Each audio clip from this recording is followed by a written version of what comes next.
Fala galerinha do sétimo ano, aqui quem vos fala é o professor Billy de Arte do Colégio Ateneu e vamos para a nossa segunda aula. Bom pessoal, a gente está vendo como que a arte dialoga com a história, né? E a questão da arte nas Américas, a arte pré-colombiana. E nessa imagem aí da página 11 da apostila, mostra uma jarra de cerâmica, provavelmente para carregar água, né? Ou fazer chá, encontrada no Peru. Tá aí um mapinha aí, para você ver onde é o Peru. Nós podemos observar aí a destreza na modelagem, quer dizer, a esperteza, né? A habilidade de modelar a peça, né? Mesmo sendo ela bastante antiga. Bem como os detalhes pintados, né? Você pode perceber que tem uma característica própria, uma poética própria das pessoas que moram naquela região, na ornamentação, quer dizer, na decoração da peça, né? Em toda a história da humanidade, fica claro como estética, quer dizer, estereótipo de beleza, e funcionalidade caminham juntas nas produções. Quer dizer, é a questão da arte aplicada, né? É a arte aplicada a utensílios domésticos, a objetos de uso do ser humano para facilitar a vida do cotidiano. Então essa jarra aí é feita de cerâmica, né? Representando a cabeça de uma coruja, tá? E foi feita provavelmente entre o século I antes de Cristo e o século I depois de Cristo no Peru. Abaixo a gente vê também na costa andina, quer dizer, na região ali dos Andes, né, da Cordilheira dos Andes, que pega toda aquela região ali da América do Sul, né? A tecelagem, quer dizer, a produção de tecido, que é uma das expressões mais exploradas daquela região. Esta bolsa, uma bolsa datada entre os séculos aí 12 e 15, tá? Entre esses século 12 e 15 que foi construída essa bolsa. Mostra uma trama firme e uma estampa com estilo geométrico. Também um estilo bem característico daquela região do Chile.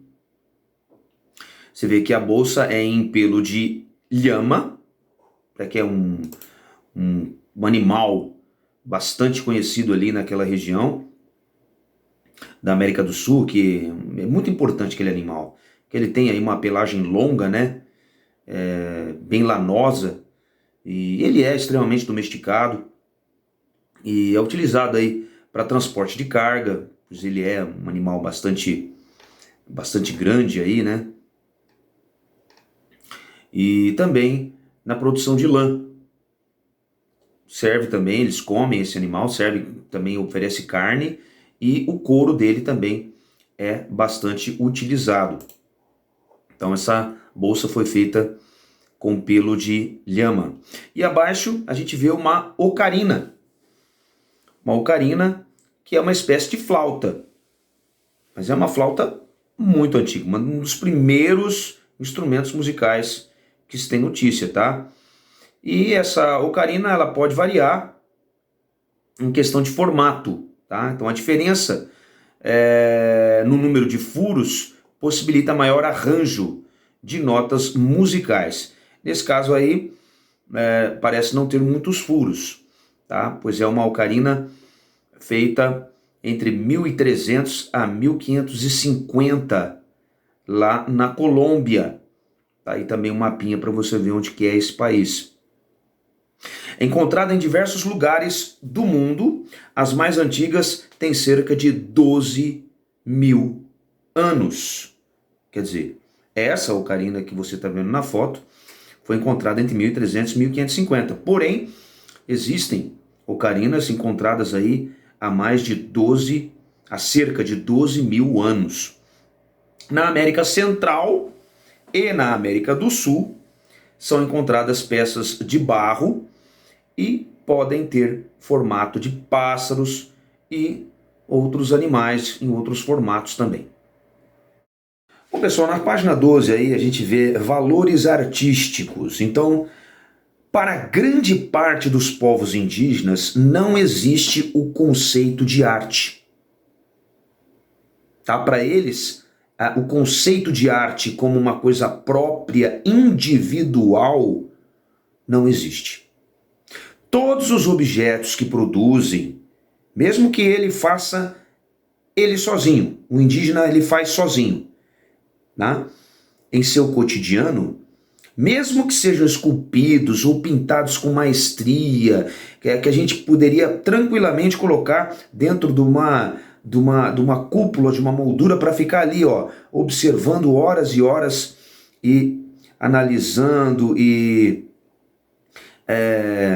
valorizando aquela beleza, mesmo assim tem uma função, uma utilidade cotidiana. Então não deixa de ser uma obra linda, maravilhosa, mas é uma obra de arte, é uma arte aplicada a objetos do cotidiano, tá?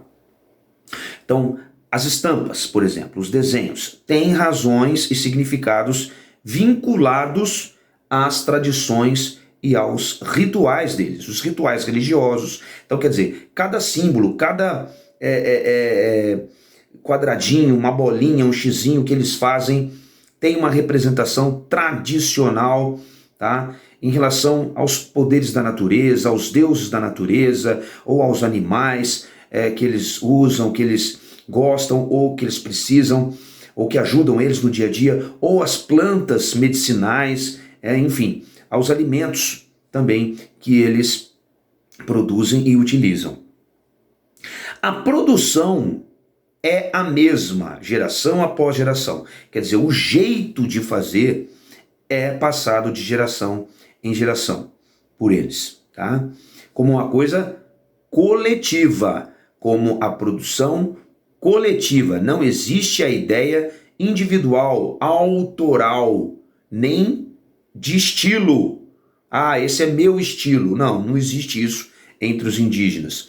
A autoria sempre está ligada à expressão e às escolhas de um indivíduo, tá? Mesmo na Europa, a arte daquela época, mesmo na Europa antigamente, a arte era produzida coletivamente, né? Na era greco-romana, ali até no Egito antigo, em ateliês e oficinas. Foi apenas no século XV, no famoso Renascimento, né, que ressurgiu aquela era greco-romana nas suas produções, que os artistas começaram a ter autonomia e a assinar os seus quadros, tá? Colocar o nome dele lá, a data certinho, enfim, ter autoria daquela obra.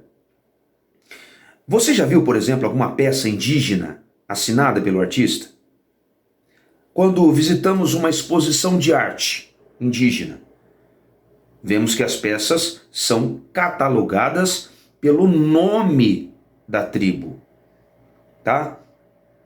Pela cultura ou a região geográfica em que aquela peça foi encontrada. Então não existe ali o nome do índio fulano de tal, do pajé tal, não existe isso, tá?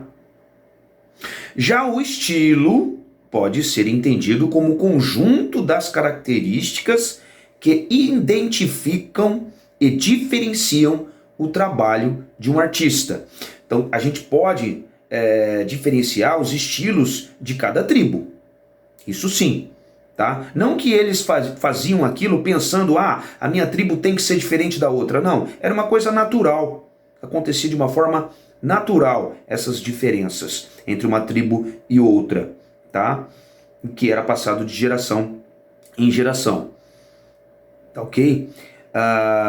Então, se dizemos, por exemplo, que uma escultura é do estilo barroco, por exemplo, significa que ela reúne características desse movimento artístico. E se dizemos também que uma peça, por exemplo, de cerâmica é dos maias, dos incas ou dos astecas, é porque reúnem características daquele período, daquela tribo, daquele movimento. Bom, pessoal, e por hoje é só. Obrigado pela atenção e até a próxima aula.